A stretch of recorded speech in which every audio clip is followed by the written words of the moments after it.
ബേക്കൽ കോട്ട, ബേക്കൽ ഫോർട്ട്. കാസർഗോഡ് ജില്ലയിൽ നിന്നും ഏകദേശം 8 കിലോമീറ്റർ സഞ്ചരിച്ചാൽ കേരളത്തിലെ ഏറ്റവും വലിയ ചരിത്രപ്രസിദ്ധ വിസ്മയമായ ബേക്കൽ കോട്ടയിലെത്താം. കേരളത്തിലെ ഏറ്റവും വലിയ കോട്ടയും ഏഷ്യൻ വൻകരയിലെ ഒരു പ്രധാന കോട്ടയുമാണിത്. അറബിക്കടലിൻ്റെ തീരത്ത് ഏതാണ്ട് 30 മുതൽ 40 ഏക്കർ വിസ്തൃതിയിൽ വൃത്താകാരത്തിൽ പണിതുയർത്തിയിട്ടുള്ള കോട്ട ഇന്നും പറയത്തക്ക ബലഹീനതകൾ ഒന്നും തന്നെയില്ല. ചരിത്ര അന്വേഷികളെയും സഞ്ചാരികളെയും ആകർഷിച്ചുകൊണ്ട് പ്രൗഢ ഗാംഭീര്യത്തോടുകൂടി തന്നെ നിൽപ്പുണ്ട്.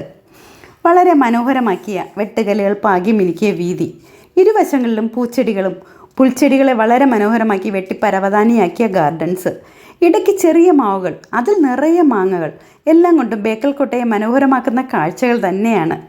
സഞ്ചാരികൾക്ക് വിശ്രമിക്കാനായിട്ട് പണിതിരിക്കുന്ന മാർബിൾ ബെഞ്ചുകളുമുണ്ട്. കോട്ടയ്ക്കുള്ളിൽ നിന്നുകൊണ്ട് കടലിലേക്കുള്ള കാഴ്ച വളരെ ദൂരെ കാണാൻ നിരവധി ദ്വാരങ്ങൾ നിർമ്മിച്ചിട്ടുണ്ട്.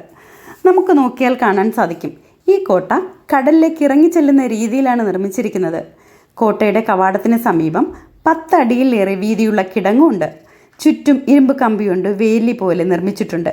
അതിനുള്ളിൽ ഇറങ്ങാനുള്ള തൊടിയും വീതിയേറിയതാണ്. കോട്ടയുടെ മധ്യഭാഗത്തുള്ള നിരീക്ഷണ ഗോപുരത്തിൽ കയറുവാൻ വീതിയേറിയ ചരിഞ്ഞ പാതയും നിർമ്മിച്ചിട്ടുണ്ട്.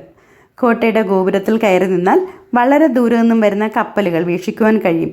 എന്നാൽ കടലിൽ നിന്ന് നോക്കുന്നവർക്ക് ഇത് കാണാൻ അത്ര എളുപ്പവുമല്ല. ബേക്കൽ കോട്ടയുടെ ചരിത്രകാരന്മാർ പലതരത്തിൽ വ്യാഖ്യാനിക്കുന്നുണ്ട്. ഈ പ്രദേശം പണ്ട് കദംബ രാജവംശത്തിൻ്റെയും മൂഷിക രാജവംശത്തിൻ്റെയും കോലത്തിരി രാജാക്കന്മാരുടെയും കീഴിലായിരുന്നു. ഇതിനുശേഷം വിജയനഗര സാമ്രാജ്യത്തിൻ്റെ കീഴിലായി. 1565 തളിക്കോട്ട യുദ്ധത്തിൽ വിജയനഗരം പരാജയപ്പെട്ടതിന് ശേഷം പ്രദേശം ബദനൂർ രാജാവിൻ്റെ അധീനതയിലായി. കുമ്പളയിലെ ഇക്കേരി നായക്കന്മാർ എന്നറിയപ്പെടുന്ന ബദനൂർ നായക്കന്മാരിൽ ശിവബ് നായിക് 1645 1660 ഇടയ്ക്കാണ് ഈ കോട്ട നിർമ്മിച്ചത് എന്നാണ് അറിയപ്പെട്ടിരുന്നത്.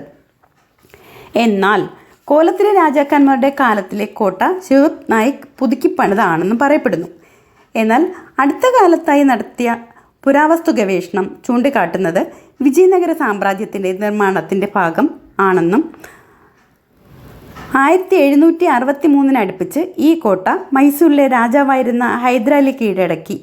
ടിപ്പു സുൽത്താൻ്റെ കാലത്ത് ഈ കോട്ട തുളുനാടിൻ്റെയും മലനാടിൻ്റെയും പ്രധാന ഭരണ കേന്ദ്രമായിരുന്നു എന്നാണ്. വേറൊരു വിഭാഗം പറയുന്നുണ്ട് നിരീക്ഷണ ഗോപുരം ടിപ്പു സുൽത്താൻ നിർമ്മിച്ചതാണെന്ന്.